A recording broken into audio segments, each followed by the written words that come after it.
What's up, y'all? So, you guys tired of me talking about warehouses yet? Well, majority of my work history has been in warehouses per se. Um, I've worked a couple different warehouses. The longest I worked at one was 4 years consistently, but when the pandemic hit, I got fired from that job and just hopped from warehouse to warehouse to other jobs to warehouse, And I found a warehouse job that I actually, could tolerate. It was still a warehouse. A warehouse is a warehouse, dependent, no matter if the work is easy or whatever. It's just depressing to me, After working in a warehouse for 4 years, being stuck in that one place, every single day, it just got depressing. And pretty much all the warehouses I've been in pretty much look the same. They got the racks. You got your forklifts over there. It's just like the same shit. But this warehouse uh, was just last year or 2020. I was working there. It was probably towards the winter time of 2020. Fluff it. What you going? It's probably towards the winter of 2020. Um, it was a forklifting job, and I got hired through the temp agency. When I was job hopping, I was running through different temp agencies, so they were just, temp agencies usually just throw you, if you ain't got experience, they'll throw you in warehouse positions. So I was just taking warehouse after warehouse. But this job was cool. All I pretty much had to do, it was a second shift position, so it was like 2 p.m. to 10:30 p.m.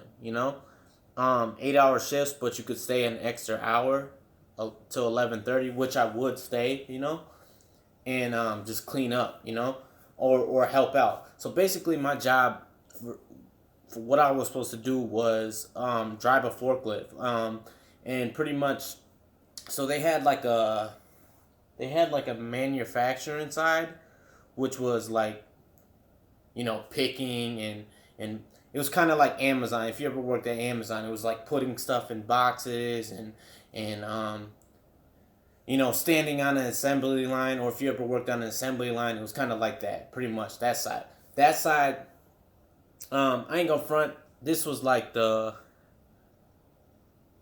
best warehouse besides me working at Amazon. I worked at Amazon for a month and a half. I know somebody said, one of y'all said in my comments, like, Amazon's got the best looking girls there. Yes, they do. I ain't gonna front, but you don't really have time to talk to them because Amazon works you like a dog. They want you to. But this warehouse particularly had like the hottest Hispanic chicks. It was just all Hispanic chicks. Majority of the warehouse was filled with Hispanic chicks, and Somalian chicks. Um, and I find Somalian chicks too attractive too, but there wasn't really no attractive ones there. Majority of the warehouse I work in, it was just nothing but yucks. But Amazon and this one, super hot chicks. And so but the side I worked on, this was like it was like a warehouse that made products for, I think it was for like Bed Bath and Beyond or something like that.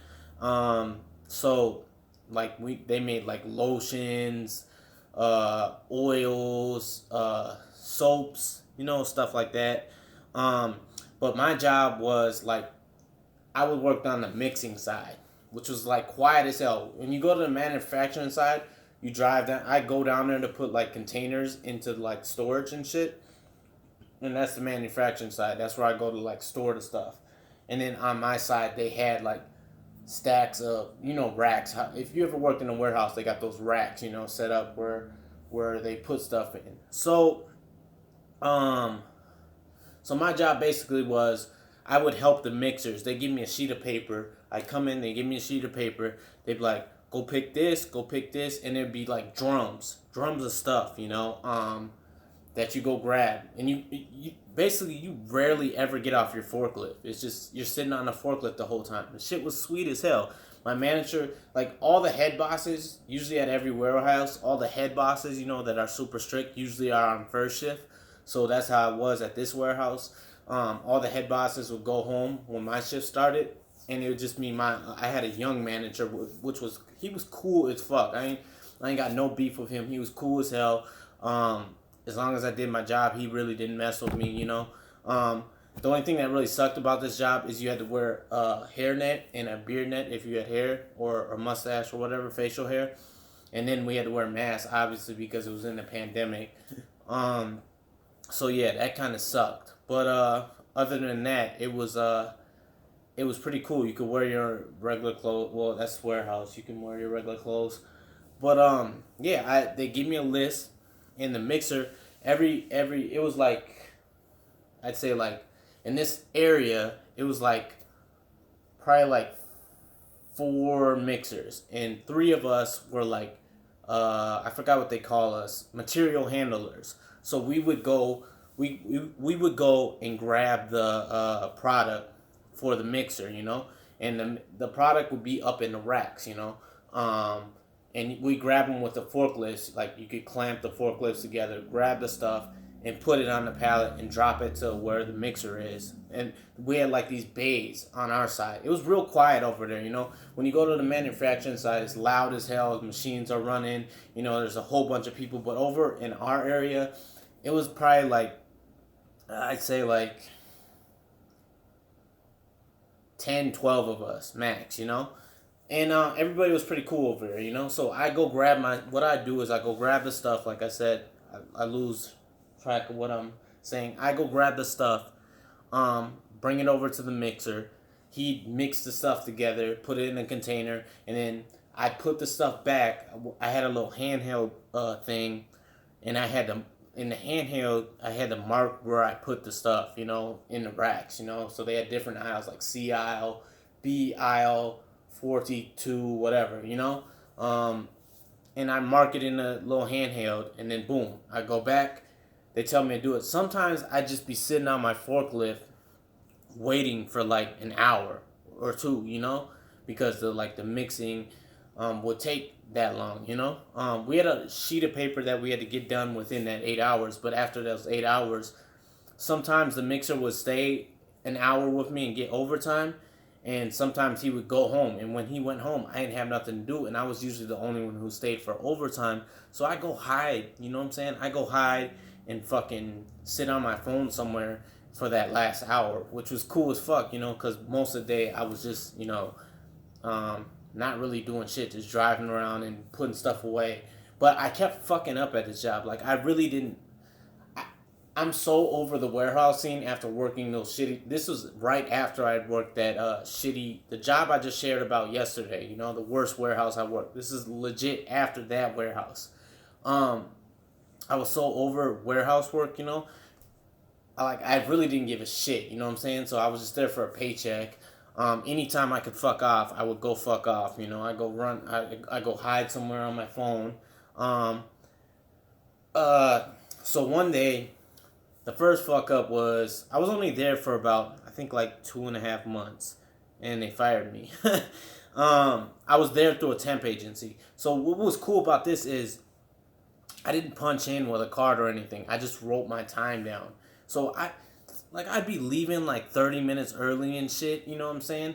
And I left at like 11 o'clock, I leave 30 minutes early, or sometimes I would show up late and I'd write on the sheet, There's no cameras in there, on my side at least. There's no cameras, so they couldn't see. But where I fucked up at is, the first fuck up is I spilled like a whole jug worth of product. And those containers are worth a lot of money, They cost a lot of money. That was an accident, but it spilled all over the floor and they had to clean it up. So there's that. Then, when I was putting shit into the racks, because these racks go up super high. If you've ever been in a warehouse, you've seen the racks that I'm talking about. These racks go up super high. I would like smash into the side of the poles and stuff, and like sometimes mess the pallet up. And then the final straw is they didn't even get me for like stealing time and shit, you know what I'm saying? They didn't get me for that, you know what I'm saying? The final straw is I tried to put a pallet back and I smashed too fast into the pallet. Also, they want you to wear your seatbelt all the time. I was not wearing my seatbelt, that's like a safety issue. And my boss kept warning me, but I just didn't give a fuck, you know. I was just over to where I was there to get a paycheck, run it up. I work like 50 hours a week, you know. I come in on a Saturday and not basically help out the mixer for like a couple hours and then not do shit, you know what I'm saying? Go hide somewhere in the warehouse because like the warehouse is huge, you know what I'm saying? Um, but like, yeah, the final straw is I smashed into like a rack and messed up like 3 racks, you know, and one of the pallets was like leaning, like hanging down, you know. It was an accident, but I accidentally smashed too hard into it. But yeah, I got my boss, and he was like the cool boss. He was like how'd you do that? Like how'd you do that? I was like, I don't know. And then he was like, well, put some tape up and um put some tape up and uh, put a sign up, you know, saying that like it's dangerous. And I put do not. I put some tape up and I put do not use, like it was a joke, you know. I spelled it like do not use, you know. And my manager must have seen that like, oh, this dude just doesn't give a fuck. He doesn't care. He thinks this is a joke, you know. He messed up the racks. He thinks it's a joke, and I legit didn't do it on purpose. I just smashed into the racks too hard. So the next day, I was getting ready for work. They called me like an hour before work. The temp agency called me. It was like, yeah, they said they don't want you back. I said, why? They were like, because you're like, they say you're too reckless, you know, driving on the forklift. You had a couple accidents, and you're just too reckless. So yeah, they fired me. It was the coolest warehouse job, legitly. I just like mentally, I was so checked out of working in warehouses, that I just legit did not give a fuck. Like I was just so over it. I was just like, man, fuck this shit. I'm coming in to get a paycheck. Like we'd have these stupid ass meetings every the beginning of the shifts where they'd be like, so we're trying to, you know how they do, like we're trying to improve like here and here, like, and I didn't give a shit, you know. I just sit there like, oh my gosh, shut the fuck up, you know. I don't care. Um, and they let me go, but that was legit. Like, not all warehouse jobs are horrible, but like in general, working in a warehouse is just depressing, you know. Like they all look the same from what I've came from, because I've worked in legit, like I probably say like 8 or 9 different warehouses, you know, throughout 2020. You know, I was just bouncing from different warehouse to warehouse. One day I showed up at a warehouse, they walked me through, and they hired me on the spot, and I didn't show up the next day. I was just like, fuck this shit. You know what I'm saying? It was like, we'll see you tomorrow, you know? And it was just like, I'm good, you know? I'm done. And you're probably like, dude, you're dumb. Why'd you mess that up? But like, work in a warehouse for a couple years and then see how your mind changes about this shit. You begin to hate this shit so much that you cannot stand it. And I know we need money. I needed money. I was broke as shit. You know what I'm saying? I'm still not like rich right now, but I got a little savings. You know, I'm not, you know, making like crazy warehouse money, but it's just like I'm not going back to that bullshit. But yeah, that's just my experience in a cool ass warehouse, you know. Let me know what you guys think in the comments. I love your comments, you know. We all, seems like a lot of y'all have worked in a warehouse. That's why you come to this channel, you know. Peace.